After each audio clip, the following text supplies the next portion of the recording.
सब बाप દીકરા બે મેશિંગ કર્યું છે એનો ટર્ન છે ભાઈ તો બહુ સોલેટ બની હાલો તો નિશાળિયા તૈયાર થઈ જશે તો આપણે એને સ્કૂલે મૂકી જઈએ બરાબર ચાલો છોકરાઓ રેડી તૈયાર ને હાલો તો આપણે ભાગીએ બરાબર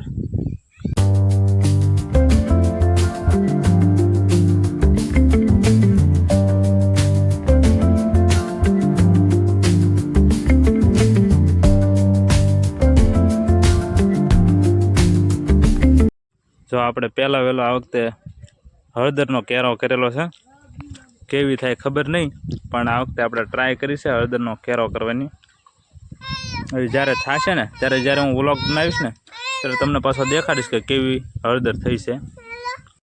તો બપોરે શાક કરવાનું હતું તે થોડોક ભીંડો ઉતારી લઈએ એટલે બપોરનું શાક થઈ જાય બરાબર ને પાર્થભાઈ બપોરનું શાક આપણે કરી નાખવું છે ને તો ભીંડો ઉતારી લઈશું ને તો થોડોક ભીંડો ઉતારી લઈએ બરાબર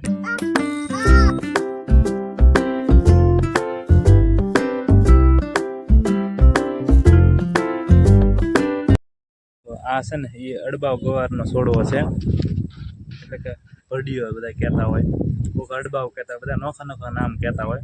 એ છોડ જો આમ કેટલો પહટેલો છે એના છોડ જોવો તો આમ ડાળીઓ કેટલી ફૂટેલી છે એક સિંગ છે જો અહીંયા સિંગ છે તો ઘણા સમય પછી તડકો નીકળ્યો છે અને અહીંયા જો અહીંયા 2-3 વાર તો આમાં ખડ કાઢી નાખ્યું છે કપાસમાં પણ ઝીણું પાછું થઈ ગયું છે એટલે ભાઈ જો હવે બેલી આંકવા મીણ્યા છે એટલે નાનું ખડ હોય એ બધું પાછું વયું જાય ને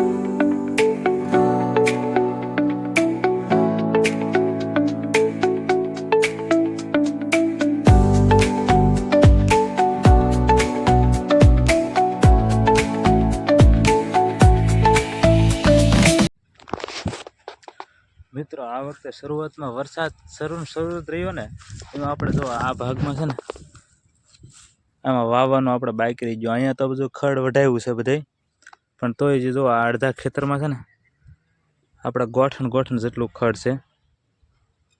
એટલે મને એવું લાગે છે કે આ વર્ષે છે ને આપણે આ ભાગની અંદર નહીં વવાય આ ખેતર આપણું પડતર રહે પાર્થભાઈ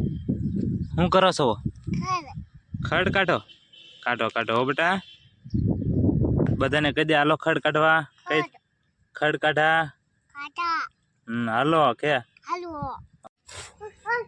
અમારા ભાઈનો છોકરો ત્રાપસથી આવેલો હતો એને મજા નહોતી એટલે 2 દિવસ રોકાણો હતો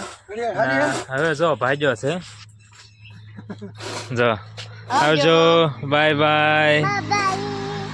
સબ બાપ દીકરા બે મેશિંગ કર્યું છે હે સારું તારે આવજો તો હું કાલે કેતો હતો ને કે અમારા ભાઈઓને દવણ અમારી માથે તો જો આ ભાઈ લઈને જાય છે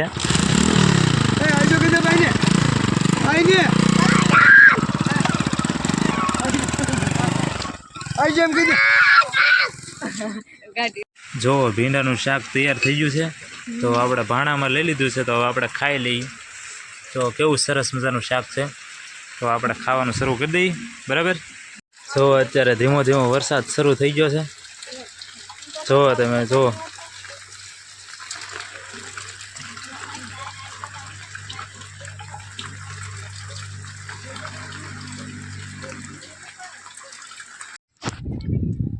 આપણે થોડુંક બારણાનું કામ બાકી હતું થોડુંક બારણું છે ને આમ પેક નહોતું થતું તે આપણે મિસ્ત્રી બોલાવેલા છે તે મિસ્ત્રી તારે કામ કરે છે તમને તો મિસ્ત્રી આપણે બારણું કમ્પ્લીટ કરી દીધું છે ફિટ થાય એવું તો આપણે એને સા પાણી પાઈ દીધા છે કેમ છે એનો ટર્ન છે ભાઈ તો બહુ સોલેટ બની આવી તો કાલે નહોતી મળે એમ સરસ લ્યો ચાલો મિત્રો તો આજનો વ્લોગ અહીંયા પૂરો કરીએ આજનો વ્લોગ તમને કેવો લાગ્યો તે કોમેન્ટ બોક્સમાં કહી દેજો અને આની પહેલાંના વ્લોગમાં મેં તમને ભાદરવી મેળાની થોડીક તૈયારી દેખાડી હતી તમારે જો એ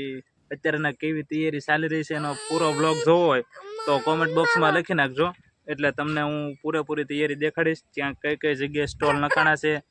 તો ફરી મળીશું આવતા વ્લોગમાં ત્યાં સુધી બધાને બાય